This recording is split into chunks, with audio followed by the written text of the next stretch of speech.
មកអត់កម្របែបនេះហ៎បើឲ្យលោកសយសុភាពធ្វើជាអ្នកដែលនាំអង្គនាំអីគឺនាំចង្រៃហើយខ្ញុំនិយាយនេះខ្ញុំនិយាយយកប៉ុនដើម្បីឲ្យអ្នកណាក៏ដោយដែលមានអង្គនាំមកស្រុកអាមេរិកកុំឲ្យលោកសយសុភាពធ្វើជាអ្នកនាំពីអីឬក៏ធ្វើជាអ្នកផ្សព្វផ្សាយអីឬក៏ជាអ្នកដែលព្រោះអីប្រជាពលរដ្ឋអត់យល់ថាលោកសយសុភាពនឹងជាមនុស្សឯករាជ្យឬក៏អ្នកផ្សាយព័ត៌មានមិនកាន់ជើងបាក់ណាយទេព្រោះគេគិតថាលោកចំណោះឲ្យរដ្ឋាភិបាលគេមើលឃើញអញ្ចឹងដោយសារអីវាមិនមែនដោយសារគេចោទប្រកាន់ដោយសារតែពាក្យពេចន៍របស់លោកនឹងការធ្វើព័ត៌មានរបស់លោកវាកាប់មុខទៅខាងគណៈបកកណ្ដាលអំណាចពេកដល់អញ្ចឹងទៅអង្គើអយុធធម៌កាត់ឡើងឲ្យក្រុមប្រឆាំងឲ្យឡើងរេលអត់ព្រមជួយរិះគន់ឲ្យរដ្ឋាភិបាលកែបែរទៅជាយកសាំងទៅចាក់លើភ្លើងធ្វើឲ្យជនរងគ្រោះខ្លាយទៅជាជនរងគ្រោះទ្វេដងរឿងនេះអំពើនេះប្រជាពលរដ្ឋខ្មែរនៅក្រៅប្រទេសទទួលយកមិនបានទេអស់លោកណាក៏បានហើយបើអស់លោកអត់បានដឹងអំពីចំហររបស់ប្រជាពលរដ្ឋខ្មែរនៅក្រៅប្រទេសសួរខ្ញុំហើយខ្ញុំប្រាប់យកតែប៉ុនទេខ្ញុំអត់មានចង់ឲ្យបងប្អូនស្អប់លោកសយសុភាពស្អប់អីទេអត់ទេប៉ុន្តែទង្វើបែបនេះគឺយើងចូលមកទឹកដីអាមេរិកសូម្បីតែលោកសយសុភាពមកអាមេរិកក៏ប្រជាពលរដ្ឋនឹងទូមិនដេញពីរឿងថាចុះបញ្ជាស្ដីស្អប់អាមេរិកហេតុអីមកអាមេរិកអីតាមពិតខ្ញុំថាបងប្អូនរិះគន់លោកសយសុភាពរឿងនេះអត់ត្រូវទេព្រោះអីអាមេរិកណាមកក៏បានដែររឿងសម្រាប់រឿងទូទៀតអីមិនលោកសយសុភាពក៏ប៉ុន្តែដោយសារទង្វើគាត់អញ្ចឹងទៅធ្វើឲ្យប្រជាពលរដ្ឋខ្មែរអានេះជាមេរៀនសម្រាប់គាត់តែខ្ញុំគិតថា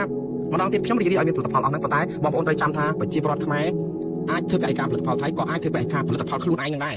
ដោយសារតែឲ្យតែដឹងថាបានមកពីភាពស្មោកគ្រោកនៃក្រុមនយោបាយស្មោកគ្រោកនៅស្រុកខ្មែរអានេះហើយដែលខ្ញុំប្រាប់ថាយើងអត់មានផលិតផលខ្មែរនៅលើទឹកដីសហរដ្ឋអាមេរិកមិនមែនខ្មែរមិនគ្រប់គ្រងផលិតផលខ្មែរទេទីមួយគឺយើងមានបញ្ហាប្រជាធិបតេយ្យសិទ្ធិមនុស្សនៅកម្ពុជារបស់អស់ហ្នឹងយកមកក៏អត់មានប្រសិទ្ធភាពដែរព្រោះអត់មានអ្នកគ្រប់គ្រងដោយសារតែវាប្រឡាក់ប្រឡោះនៅរឿងនយោបាយតាមពិតគ្នាដែលជាអ្នករស់ស៊ីគ្នាចង់តែស្អាតស្អំចង់អត់ចូលនយោបាយទេប៉ុន្តែតើអ្នកជំនួញនៅស្រុកខ្មែរប្រមាណអ្នកដែលមិនក្រងការគៀបពីបកកណ្ដាលអំណាចដើម្បីឲ្យចូលក្រុមគេសរសើរក្រុមគេជួយឧបត្ថម្ភបកគេដល់តែពេលមិនចូលគឺរស់ស៊ីអត់បានដល់តែពេលចូលល្អកកជាមួយនឹងរូបភាពនៅក្រៅប្រទេសថតរូបជាមួយនឹងលោកហ៊ុនម៉ាណែតលោកអីល្អហើយជាថ្នាក់ដឹកនាំណាមិនចង់ថតរូបនាយករដ្ឋមន្ត្រីប៉ុន្តែទៅថតរូបជាមួយលោកហ៊ុនម៉ាណែតគេថាជាក្រុមគណៈបកប្រជាជនក្រុមបកកណ្ដាលអំណាចដែលធ្វើទុកបុកម្នេញក្រុមប្រឆាំងក្រុម7មករាក្រុមអីប្រជាពលរដ្ឋចាប់ផ្ដើមថ្នាក់ភ្លាមអាហ្នឹងដែលធ្វើឲ្យខ្មែរយើងនៅក្រៅប្រទេសមិនអាចគ្រប់គ្រងផលិតផលយើងបានសប្តាហ៍នេះមានសន្ទុះនឹងជាការល្អហើយខ្ញុំសូមលើកទឹកចិត្តឲ្យសន្ទុះនៃការគ្រប់គ្រងផលិតផលខ្មែរឲ្យខ្លាយតែមានសន្ទុះកាន់តែខ្លាំងទៅដើម្បីឲ្យយើងជួយខ្មែរកសិករខ្មែរយើងឲ្យមានជីវភាពរស់នៅទូទាមានទំនិញយើងមកនៅស្រុកអាមេរិកក៏បានចុះប៉ុន្តែនៅក្នុងពេលជាមួយគ្នានឹងបងប្អូនលៀបនៅក្នុងគ្រោះនេះវានឹងខ្លាយទៅជាគ្រោះវិញបើសិនជាយើងមិនស្ដារស្ថានភាពសិទ្ធិមនុស្សប្រជាធិបតេយ្យនិងនយោបាយក្រិចនៅស្រុកខ្មែរទេហើយខ្ញុំនិយាយយកតែប៉ុនទេខ្ញុំអត់មាននិយាយនេះដើម្បី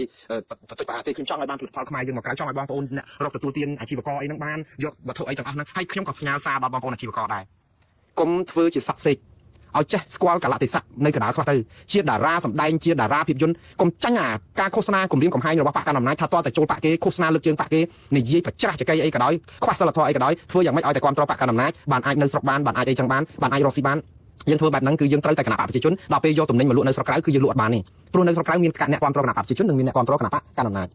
ប្រឆាំងប៉ុន្តែភាគច្រើនខ្មែរយើងនៅស្រុកក្រៅអត់គ្រប់គ្រងគណៈបកកណ្ដាលអំណាចប្រហែលនេះខ្ញុំនិយាយពាក្យថាមិនគ្រប់គ្រងមិនមែនមិនគ្រប់គ្រងការអភិវឌ្ឍជាតិដើម្បីឲ្យមានស្ថិរភាពនយោបាយដើម្បីឲ្យមានសុខសន្តិភាពអត់មានទេប្រជាពលរដ្ឋខ្មែរពេញចិត្តណាស់នៅមានការអភិវឌ្ឍមានការប្រជាពលរដ្ឋមានសិទ្ធិសេរីភាពដើរហើរអីមានការដូចថាកែប្រែហេដ្ឋារចនាសម្ព័ន្ធអភិវឌ្ឍវិស័យនេះវិស័យនោះឃើញមានផ្លូវស្ពានអាកាសពលានយន្តហោះប្រជាពលរដ្ឋគ្រប់គ្រងអត់មានអ្នកណាជំទាស់ទេប៉ុន្តែរឿងដែលសំខាន់ប្រជាពលរដ្ឋខ្មែរស្ទើរតែទាំងអស់ដែលរស់នៅស្រុកក្រៅនេះគឺមិនអាចភ្លេចអំពីទុក្ខវេទនារបស់ខ្មែរយើងនៅក្នុងស្រុកលេបវាមិនចូល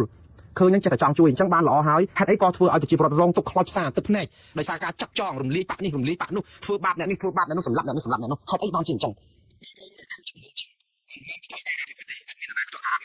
ការអភិវឌ្ឍទៅធ្វើឲ្យជាតិយើងវាមានភាពរីកចម្រើនទៅវាជាភាពថ្លៃថ្នូររបស់ជាតិណាក៏ចង់គ្រប់គ្រងដែរប៉ុន្តែខ្ទាស់តែមួយទេគឺនយោបាយស្មោកគ្រោកអញ្ចឹងបានដល់អស់លោកជាអ្នកជំនួយតារាល្បីអីហ្នឹងបងប្អូនគ្រប់គ្រងណាក៏បានដែរព្រោះនេះជាសិទ្ធិរបស់បងប្អូនផ្នែករដ្ឋធម្មនុញ្ញចែងមកថាយើងគ្រប់គ្រងគណៈបកនយោបាយណាក៏បានប៉ុន្តែបងប្អូនត្រូវដឹងខ្លួនថាយើងជាមនុស្សសាធារណៈ